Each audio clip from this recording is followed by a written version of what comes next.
This podcast is brought to you by the School of Advanced Study, University of London. First of all, welcome you all very, very warmly for attending this special event. And this is on behalf also of the organising committee. We're all sitting here because there's only space for the speakers here. This workshop today stems from a resoundingly successful conference we held last year. The title was Memories of the Future. Maybe some of you were involved with this conference, which we organised in partnership between the Institute of Modern Languages Research and the Centre for the Study of Cultural Memory in partnership with the University of the Arts, London. The future we took as a vantage point to interrogate the past with. And we did that in a broad range of fields, from sci-fi and cyberpunk to the archive, to utopia, post-capitalist societies, social media, the graphic novel. Now today, with this workshop, we aim to build on this research by throwing the city into the mix of memory and the future.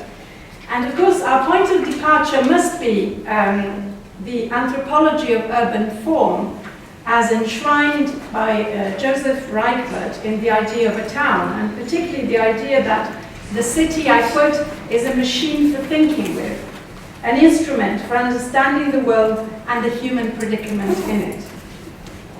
So from here, we aim to look at the urban space as a new paradigm. A paradigm where past, present and future are entangled, where the built environment and its transformations, utopia, the monument and the ruin, collide and overlap in productive manners. And now I'm just calling on my organising committee to just say a few words about this workshop before I sort of give you a bit of housekeeping of the remainder of the day. So please, Gabriel Curias from Rykwert College, Deborah Jaffe, who's on the steering committee of the centre, and Stephen Wilson from the University of the Arts, London. Thank you everybody for coming here today, and this has been in the making for quite a while, and out of our interest for memories, cultural memories, and the way that they inform cities, their architecture and their planning. My particular interest in this workshop and this project is the idea of cultural memory in spaces of conflict and how these cultural memories can inform future cities, future designs of cities, and my initial interest started from what Socrates will present later on the city of Famagusta and proposed plans to convert it into an eco-city. But you will hear more about that later on. Thank you. Well, I was, having been on the steering committee of the Memories of the Future conference, and which had a very broad brief, was stunned with what came out of it, and Stephen and I are now editing a book of a collection of the papers on it. And I think this Memories of Future Cities is just part one of future workshops that can happen that have come out of that conference. I myself believe passionately in cities. I've been in London now for nearly 40 years. And I'm intrigued at watching the change, but also the linking up with the past in the city. Great, welcome. Thank you all for coming. For me, I think it's been a really amazing process to work closely and collaboratively with several institutions. The Memories of the Future started initially with Kasia and myself, and now it's broadening, not just in cities, but possibly into other fields as it develops. And one of the thoughts that came to mind this morning was last year when we put out the call for papers for the initial Memories of the Future, we made a very brief introduction to Franco Bifo Berardi's comment, which was the myth of the future is rooted in capitalism. And I'm interested in how today maybe we'll readdress that thought and think about it more in terms of creativity and how cities develop, or possibly they're not developing. And I'm kind of curious if that comes up in all the papers. But I think we should start. Well, that's true. We feel that we've sort of created a franchise, the Memories of the Future, and you will hear more about this franchise as time will go on.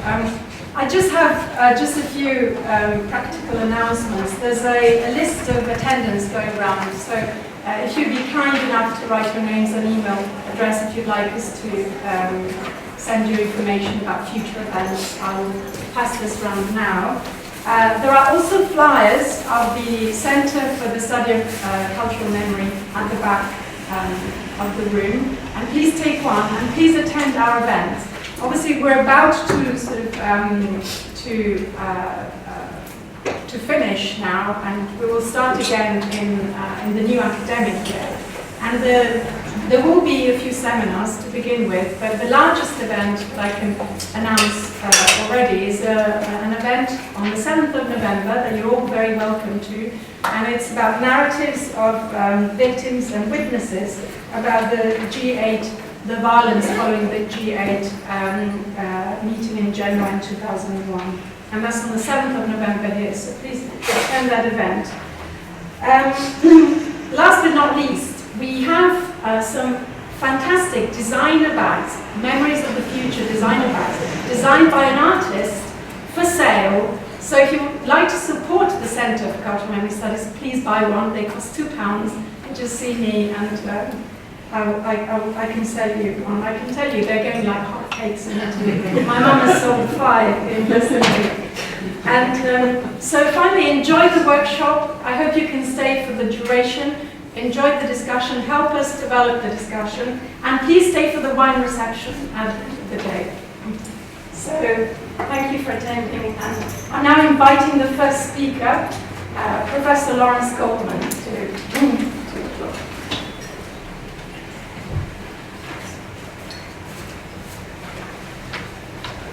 Just a very, very brief introduction. Lawrence, do you have any no media. audiovisuals? No. Right. Professor Lawrence Goldman is a historian, of course, and is the director of the Institute of Historical Research. He's a fellow of the Royal Historical Society, former editor of the Oxford Dictionary of National Biography, and of course he's the author of a long list of monographs, edited collections and articles, and I'm only going to quote a couple of titles here, which are particularly relevant to the paper he will be giving today. The book From Art to Politics, John Ruskin and William Morris of 2005, and Politics and Culture in Victorian Britain of 2006. Thank you. Thank you very much indeed. In late 1888, William Morris wrote thus to one of his fellow socialists in the Socialist League, John Bruce Glazier. I suppose you have seen or read, or at least tried to read, Looking Backward. I had to on Saturday, having promised to lecture on it. Thank you, I wouldn't care to live in such a Cockney paradise as he imagines. William Morris reviewed the book in the Commonweal, one of the early journals of the socialist movement in England, which Morris himself bankrolled. He bankrolled most of the organisations that he was a member of. And he reviewed it in January 1889 and was distinctly critical. In short, a machine age is the best which Bellamy can imagine for us on all sides.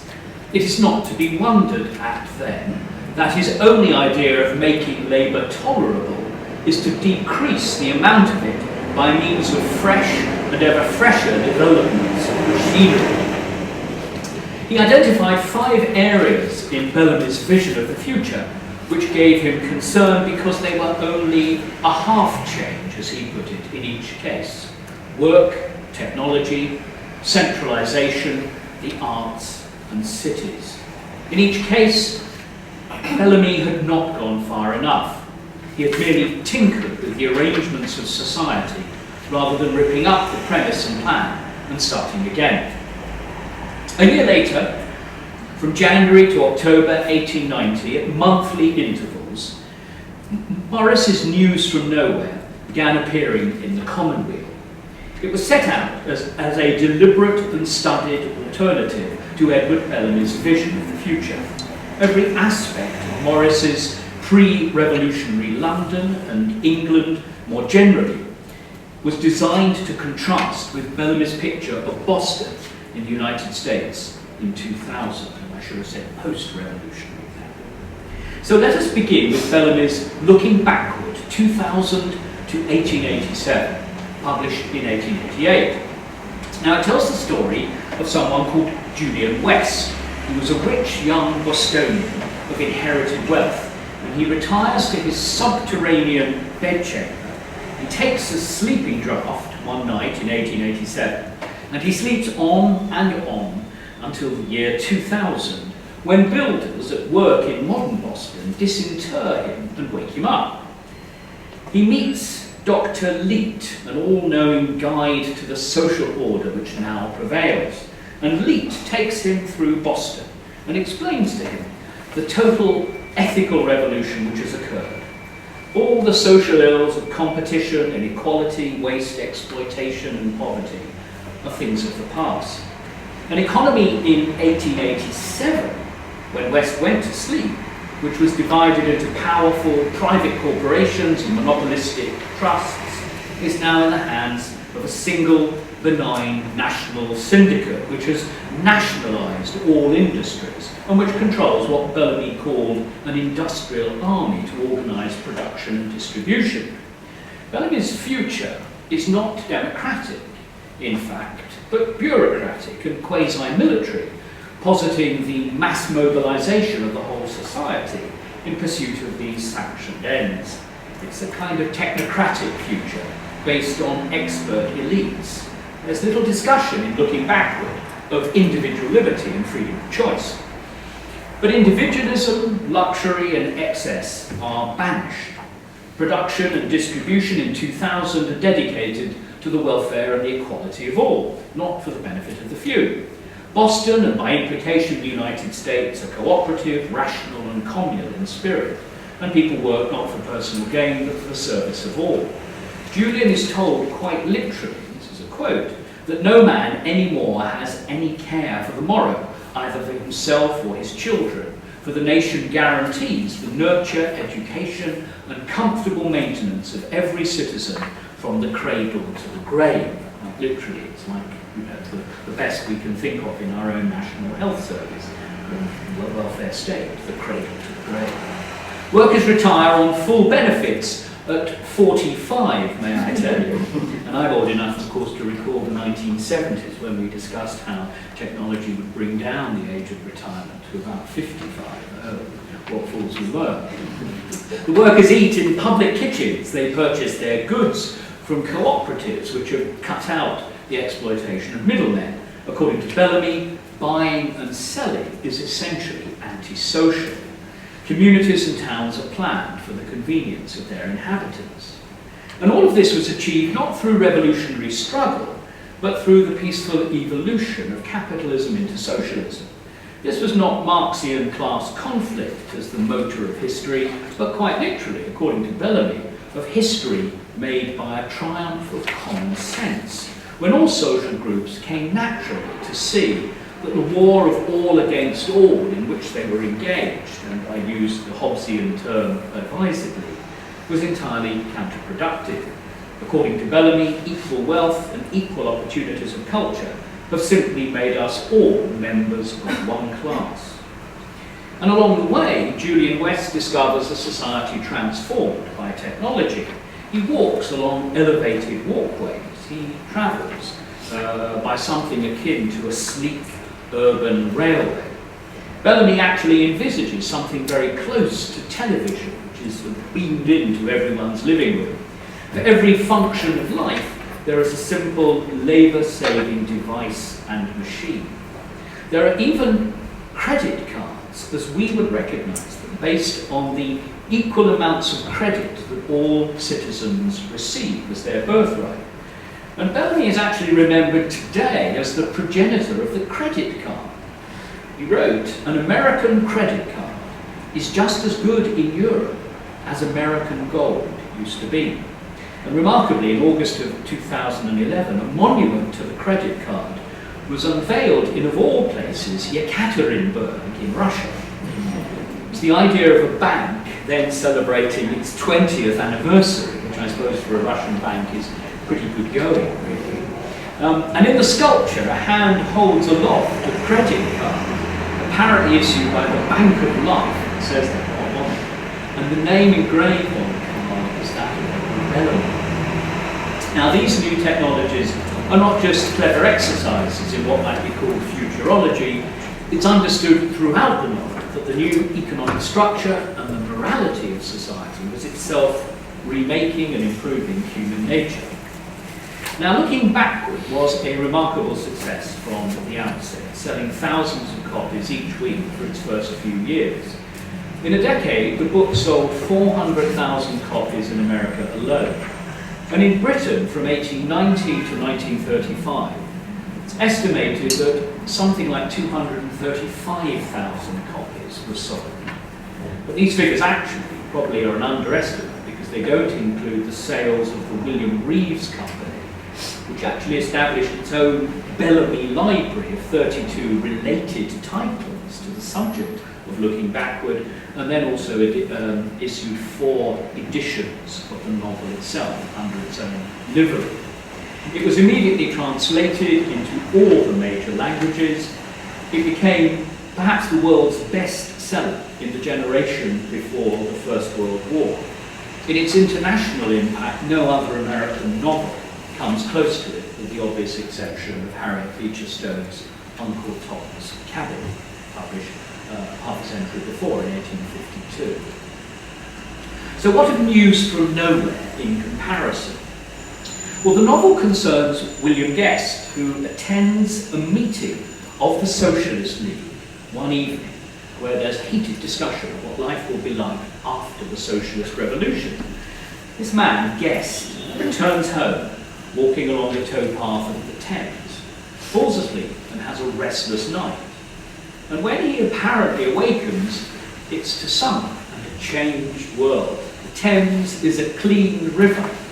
The buildings along it utterly different and improved. When he asks about a beautiful new bridge, he's told that it was opened in 2003. When he offers to pay a waterman, a man called Dick, who becomes his guide, for passage across the river, the boatman simply doesn't understand what payment is and why he should be offered anything for his service. And Dick becomes his guide, and together they explore nowhere. London has been transformed into a low-density pastoral idyll, a green, open and spacious city without machines and modern technology. And its people wear beautiful costumes in a medieval style. They smile all the time and appear wonderfully graceful to William Guest. There seem to be far fewer people in the city in 1890, and what has happened to the population is never really explained. Also, there are no poor people anymore. Guest meets Boffin, a dustman who wears a sparkling gold cloak and writes novels. Education is focused on learning practical tasks and skills. The Houses of Parliament have become a vegetable market and a storage place for manure. Government, as William Guest knew it, no longer exists. There is no crime, so no prisons. If infractions occur, remorse and sincere apology take the place of committal and court proceedings. Men and women work and live together in harmony and freedom. Divorce no longer exists because parties are free to come and go in relationships. People work not for themselves, but for the common good. Social conflicts are determined by majority will, usually through consensus. Selfishness and individualism have passed away. This, too, is a rational and cooperative society, albeit one without a reliance on modern technologies. Perhaps the key difference from Bellamy is that in Nowhere, work is done because it is inherently pleasurable and worthwhile. The new society has rid humanity of what William Morris elsewhere described as useless toil. But in Bellamy's utopia, Work is a necessary evil, which a well-organised society using modern technology can reduce to a minimum. So as Morris wrote in his review of Looking Backward, the multiplication of machinery will just multiply machinery.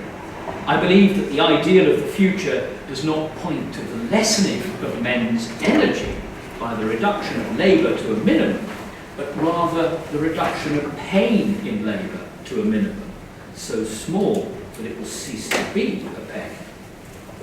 Well, after an exquisite dinner in the hall of the Bloomsbury Market, so not far from here somewhere, Guest is treated to a historical lecture by another of his guides, a man called Old Hammond, who explains how the transition came to nowhere. Crucial events apparently occurred in the 1950s, when a genuine revolution of the people under a committee of public safety involving strikes, counter-revolutionary violence, effectively civil war, led to the triumph of the new order. And the final stages of the novel relate William Guest's journey up the Thames from London, in fact from Hammersmith, where Morris lived in London, in what was known as Kelmscott House, to Morris's famous Oxfordshire country home, Kelmscott Manor, also on the Thames and close to its source, in fact. And it's a journey undertaken by rowing boat, and they pass famous locations, all transformed. Eton College is a sort of educational centre where free learning takes place. Windsor Castle is now a museum and residential centre. And when they arrive at their destination, they join the locals in a great festive dinner to celebrate the bringing in of the hay harvest. But at this point, the vision begins to fade, and William Guest finds himself back in dingy Hammersmith in 1890, though believing that what he's dreamed gives genuine hope for a different future. Well, who were Bellamy and Morris? What can we learn from the biography? Morris, I'm sure, will be familiar to you. He was born in 1834 in Walthamstow, on what was then the rural fringe of London. His father was a banker, a discount broker, in fact, and Morris's later inheritance made him independently wealthy. Educated for a while at the New Marlborough School, Morris went up to Exeter College, Oxford in 1853, where he took no pleasure at all in his formal classical education, but was transformed by his reading there of the artistic and social criticism of John Ruskin, and by the friendships he made with contemporaries who were interested in the arts. And though meant for the church, on leaving Oxford, he and some of his friends ultimately founded the firm of Morris, Marshall, Faulkner and Company, which began operations in 1860, and which pioneered what became the arts and crafts style and movement in Britain. They designed objects for the home themselves: wallpaper, carpets, textiles, tapestries, ceramics, always in a light, fresh, innocent style, taking their inspiration from nature and natural forms. They used natural materials, they developed traditional styles and patterns, they taught themselves old skills and crafts. Indeed, they resurrected the very ideal of craftsmanship in a world of increasing mass production. Morris himself and his Oxford friend, Edward Burne-Jones, made contact with the pre-Raphaelite movement in London as young men, in particular with Ford Madox Brown, William Holman Hunt, and Dante Gabriel Rossetti. William Morris is often called a pre-Raphaelite, though that isn't strictly true. He was a second-generation follower of the movement. From the late 1870s, he became politically active, first as a radical liberal who admired William Gladstone, the liberal leader of those decades, and then from about 1883 as a socialist. He made contact and common cause with London trade unions. He joined the first Marxist political movement in Britain, the Social Democratic Federation, where he met many of the leading Marxist intellectuals of the age, and also some of the next generation of trade union leaders like Will Thorne, Tom Mann, Ben Tillett. But Morris and others quarrelled with the founder of the SDF, H.M. Hyndman, everyone did quarrel with Hyndman, and seceded to form the Socialist Society. And it was while a member of this organisation that Morris wrote News from Nowhere. And he seceded from the Socialist Society in due course as well, because arguments between socialists at this time in Britain were constant and often very personal. And if you want to get into those arguments, E.P. Thompson's biography of William Morris is your best starting point. Morris ended his life as the key sponsor, more modestly, of the Hammersmith Socialist Society.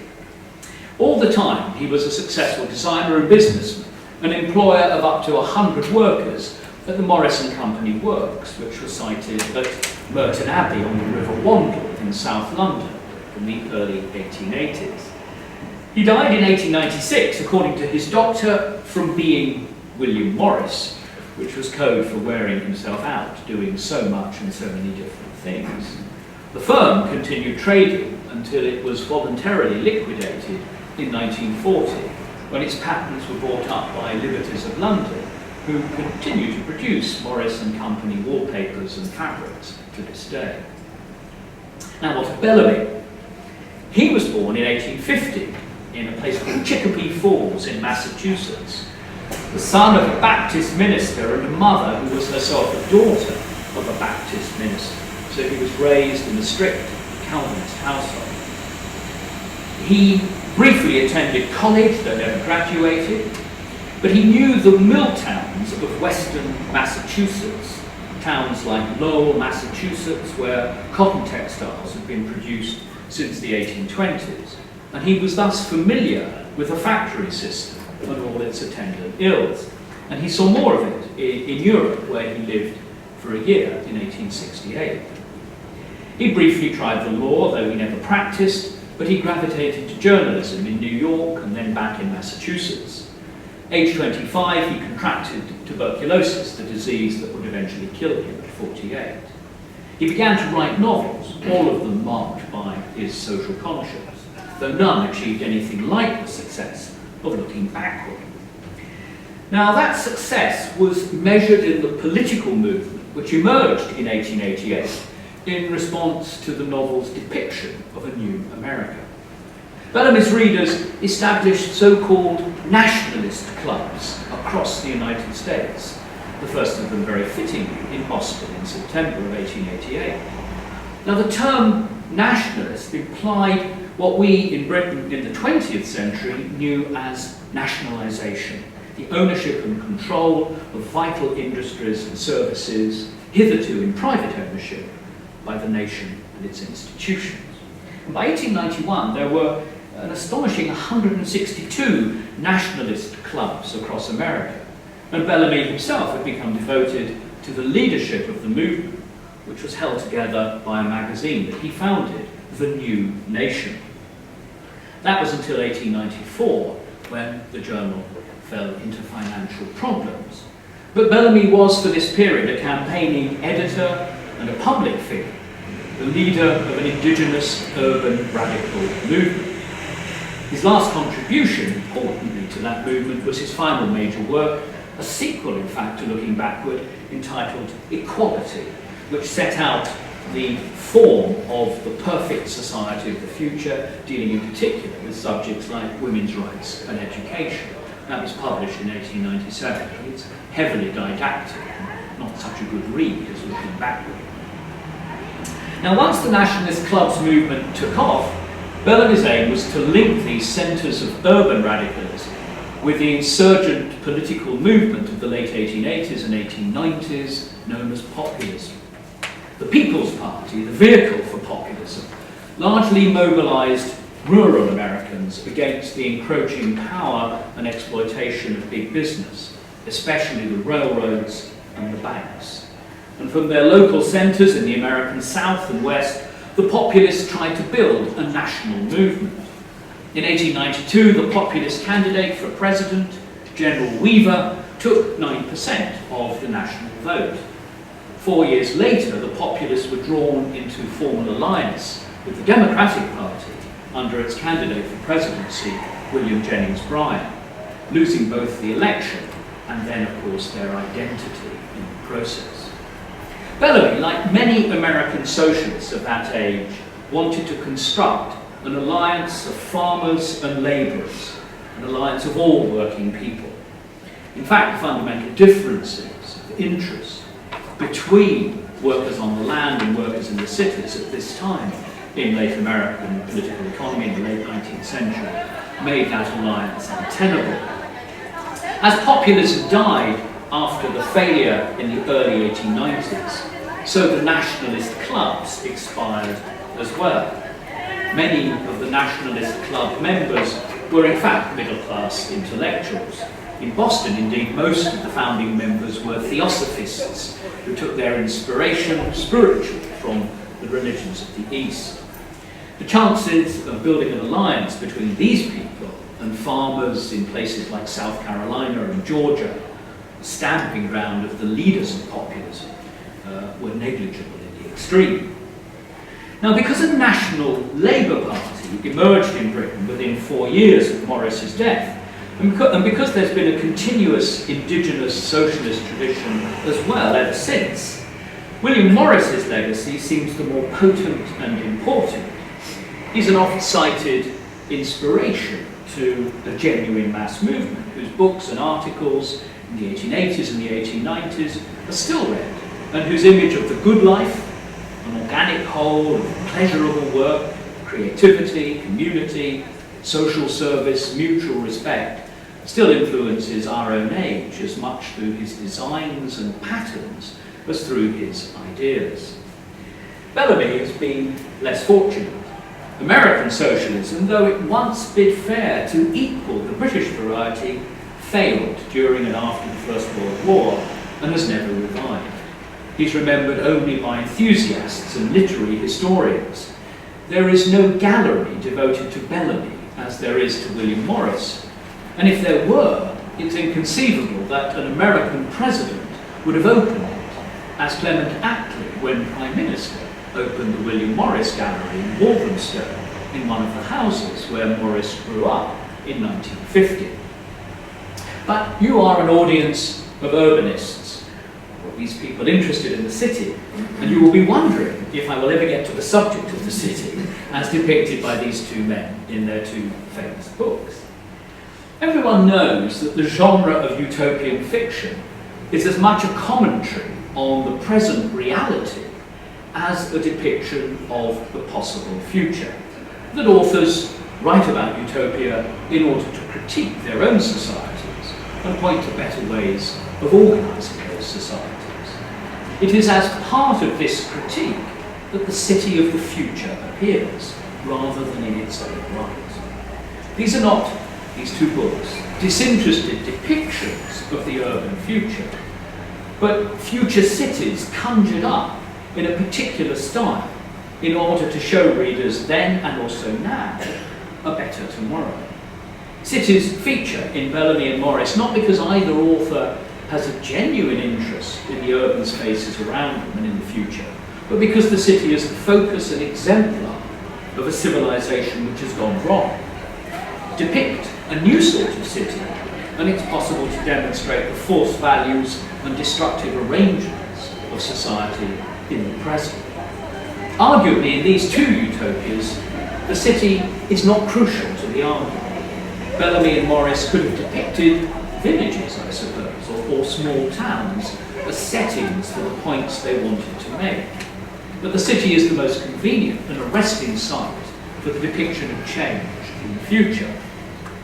Admittedly, this would have much reduced the force of the case being made if they had chosen different spaces, different forms of settlement as their site of action. Nothing better represented the new industrial societies of the 19th century than the cities which grew up in their midst. But utopians, I would argue, are rarely urbanists in the sense of having a profound interest in the city for its own sake. You may disagree.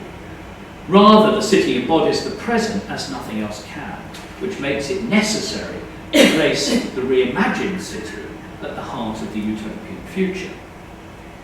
But why, you will then ask, are two socialists so at variance in their vision of the future city? Personal taste comes into it, for sure. Morris was always personally hostile to the aesthetics of industrialism. When, as a teenager, he was taken to see the Great Exhibition in 1851 in Hyde Park, Paxton's glass and steel homage to the new industrial age, Morris described it to his family as wonderfully ugly, and he refused to go in. But we have to see both men in terms of the political traditions in which they grew up. American socialism, emerging at the end of the 19th century, was part of what Americans call progressivism, a general term for a politics of reform which emerged in the 1890s and which would influence both major parties, Republicans and Democrats, in the period from 1900 until America's entry into the First World War in 1916. Progressivism focused on the key issues of the age: the regulation of big business, the extirpation of urban political corruption, the reform of the electoral system via expedients like the direct primary election, the initiative and the recall, the amelioration of the social conditions in which the immigrant urban masses lived, the protection and conservation of the environment. Many progressives put their faith in more and better democracy to achieve these ends. Other progressives saw mass democracy as the problem rather than the solution, and put their faith in experts, in benign bureaucracies that would use power creatively for the good of all, and in technology that would make life easier, cleaner, more commodious. Bellamy was one of the latter, and his brand of socialism is not difficult to assimilate into the wider context and spectrum of progressivism as it emerged at exactly the time that looking backward was evoking such interest. American progressivism, as its very name implies, looks to the planned future, and Bellamy was part of that movement. But English socialism was different. When in 1906 the first Labour MPs were asked to set down the authors and books which had influenced them most, the writer who was named by more of them than anyone else, more than Marx or Mill or Dickens by far, was John Ruskin. And the book that was most influential among Ruskin's productions was his Assault on the Ethics of Capitalism, published as far back as 1862 under the title Unto This Last. Ruskin, of course, was an art critic and what we might today call a cultural commentator, and he's associated with the promotion of the mid-Victorian Gothic style and medievalism in general. This was not an exercise in cultural nostalgia on his part, or on the part of the many Victorians who thrilled to the new old style of their public buildings, colleges, schools, churches, railway stations, all built in the 1850s and the 1860s. But it was in fact a moral choice to embody, if they could, the supposedly better values of the unsullied Christian medieval past in their public culture.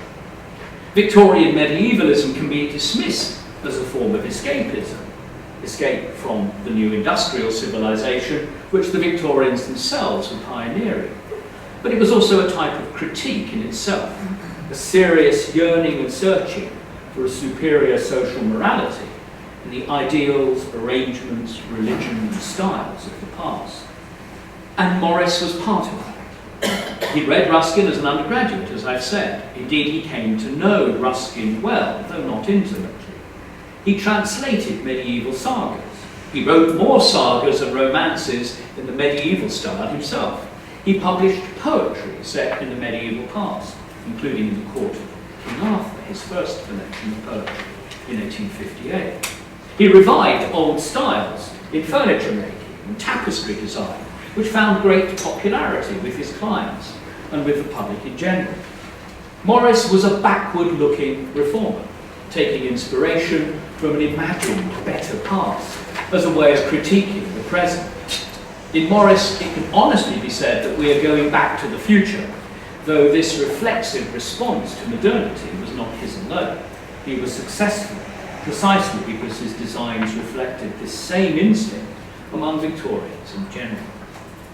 So it's against this background that we should understand the cities of Bellamy and Morris as the imagined worlds in which two different conceptions of the socialist present and future are realised. Their books come from different cultural traditions.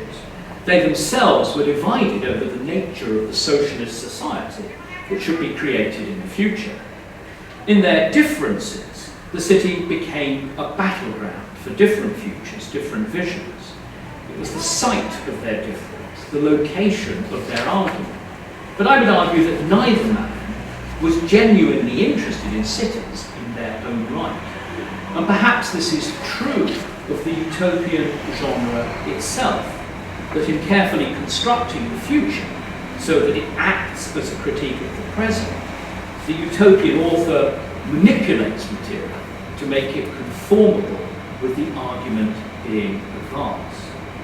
So if we want to find out about the future of cities as genuinely envisaged in 1890 or 1900, I would suggest we'll have to look elsewhere.